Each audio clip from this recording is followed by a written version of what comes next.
you do have one guy who, yeah, he's smaller, but he's a top fighter. He can punch, and he's fighting a guy who's not a top pro fighter, who's bigger. I can see Tank just outboxing him and making it real easy.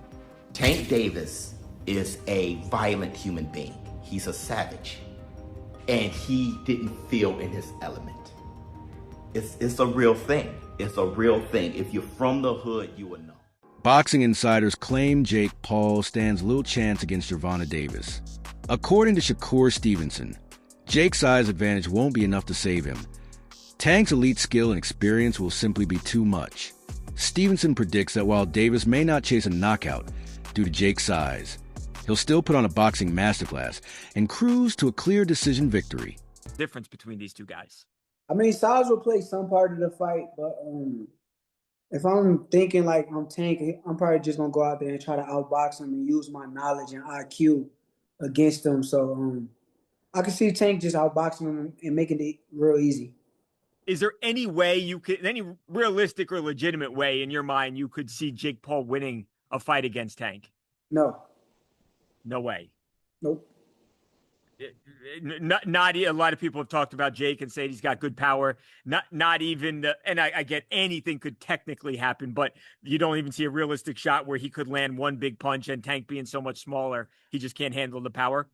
Nah, not at all. I think Tank is he's been boxing his whole life.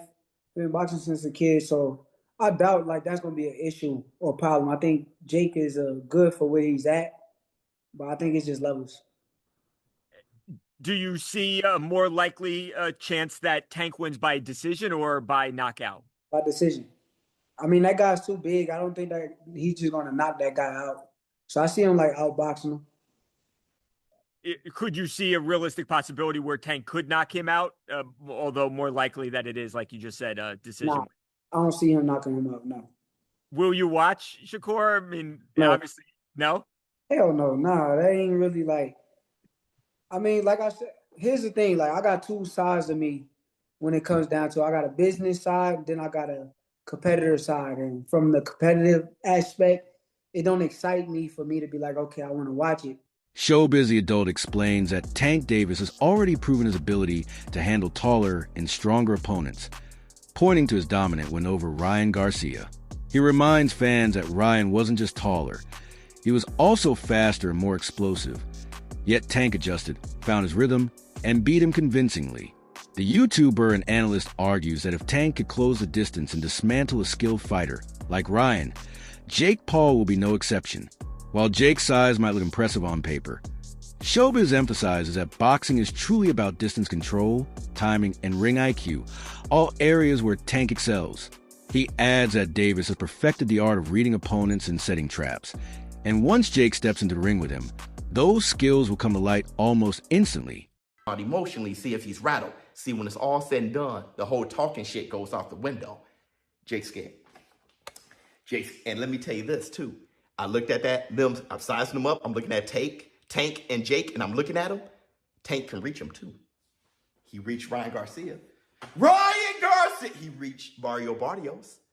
I was like, he ain't going to be able to reach him. He's going to reach him. I saw it. Tank's going to reach him. He knows he's going to reach him. Listen, I want to say this, too. Funny as hell. Before I say all this, Alicia Baumgardner, shout out to you, girl. I couldn't believe out of all the women to be the first one to do 3-minute, 12 rounds is Alicia Baumgardner. Not really known for having great endurance, great stamina, and she's doing this shit. Shout out to Alicia Baumgardner. Because, what's her name, Layla? I don't really know her like that. But she looks like she ain't rattled by Alicia, so that's a perfect dance partner for that. Trying to drag Alicia Baumgardner into lake water, see what's going on with that. Shout out to Alicia Baumgardner. But let's get back to Tank. First of all, Tank knows what he's doing. Tank Davis, he said, he was just making all these implications that it's going to be scripted. When he said, you're paying me, and then he was like, yo, you're going to have to give me extra. And then he said that this is scripted. At the end of the day, I gave this little guy an opportunity. He should be thanking me. I'm paying him. I'm his boss. He reports to me, and I'm going to fucking son him on November 14th. So fuck you, little man. You paying me? Are you paying me? Yeah. 100%? 100%. Facts? Correct. Yes? Correct? Correct. I'm your daddy. Chris Algieri praised Gervonta Davis for his unmatched ability to draw massive attention every time he fights. He noted that modern boxing isn't just about skill anymore. It's about who can captivate fans and breathe life back into arenas. In Algieri's view, Tank embodies this new era, bringing an electric energy to the sport that excites both hardcore boxing fans and casual viewers alike. He also acknowledged that Jake Paul, despite lacking technical polish, has played a similar role in reviving mainstream interest. Jake's presence has attracted a new audience, people who might never have watched boxing before. Algieri believes that in their own unique ways, both fighters are helping keep the sport alive and thriving by connecting with different segments of the fan base. About the face of boxing could be Jake Paul soon, and the face of boxing is basically. Yeah, the face of boxing now is based on if you sell and if people tune in and how many eyes are tuning in when you fight. Gervonta Davis had that. Jake Paul has that. Now they're fighting each other. Again, these are created after this products. fight. These are still created products. Jake made his name going to Walgreens and making funny faces. You know what I mean? And it was just blowing up on YouTube and whatnot, right? I mean, that's how he started. The world we live in now, dude. It's unfortunate. Okay, it's not like Sugar Ray Leonard, who was the best fighter in the world and marketable. It's not like Oscar De La Hoya, who was a gold medalist, great fighter, and marketable. But what I'm saying is technology allows us to make, if I want to take this shoe off right here, and I say I want to make my Nike sneaker into the best product possible, and I got enough money to push it behind it. I put it all over your social media platform, and I put it all over your TV set, and all over your phone, and all over. You know what, bro? You're gonna start to get curious about the shoe. Charleston White dismisses Jake Paul's boxing career as mere entertainment masquerading as sport. He argues that none of Jake's fights have carried the authenticity of true professional bouts, describing them instead as carefully choreographed exhibitions designed to attract views and generate profit. In his view, Jake has yet to face a legitimate, elite-level boxer who could truly challenge his skills and stamina. White's comments echo the sentiments of many boxing purists who see Jake as exploiting the sport for fame rather than respecting it as a craft. He insists that if Jake ever stepped into the ring with someone like Gervonta Davis, the gap in talent and experience would be painfully clear. Davis's elite training, sharp reflexes, and experience against world-class opponents would quickly expose Jake's limitations. For Charleston, popularity and promotion can't mask one simple truth. Exhibitions don't build legends. Real fights do. YouTube boxing and what people say is going on in the media, without a doubt, I think Charleston White is 100% right about that. Don't believe anything you hear. Don't believe anything you see. Wait to see how things play out, and ultimately everything will come out in the wash. Well, going into this fight with Gervonta Davis, I had my concerns about the fight because of the same type of reasoning that Charleston White used, except for mine is slightly different. I don't think that either one of these guys are going to try to do too much damage to each other. Number one, because if it's scripted, which more than likely to an extent it will be, Gervonta Davis is not going to put himself in a situation where Jake Paul is going to actually be able to hurt him. And with these 12-ounce gloves on top of Gervonta Davis's hands, which is bigger, 2 ounces bigger, I do believe. Teddy Atlas, one of boxing's most respected analysts, compared the potential matchup between Jake Paul and Gervonta Davis to the time Jake's brother Logan faced Floyd Mayweather. He explained that while Jake might hold a physical advantage, it's Tank's experience that will ultimately decide the outcome. Atlas described Davis as a dancer in the ring, a master of rhythm, timing, and energy control. Throughout his career, Tank has faced dangerous opponents and developed the instincts to dismantle anyone, no matter their size. In contrast, Jake lacks the sharpness, timing, and ring awareness required to compete at that elite level. Atlas emphasized that boxing isn't about size or strength. It's about precision and control. Every move Tank makes is deliberate, and every punch he throws serves a purpose. So I liked this when I heard it. No, I didn't like it, to be honest, for the optics and everything else I just said.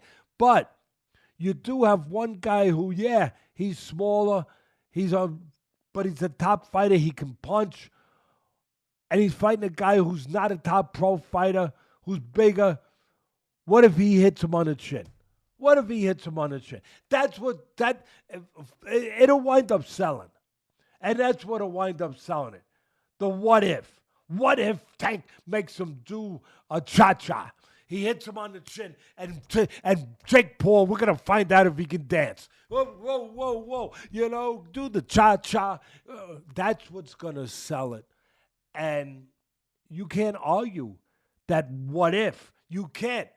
I know I get to places that other people won't go and everything else. They just dismiss stuff because it's easier to do that. It's safer to do that. You don't have to bows and arrows coming at you from people that argue with you because you did that. But I don't care.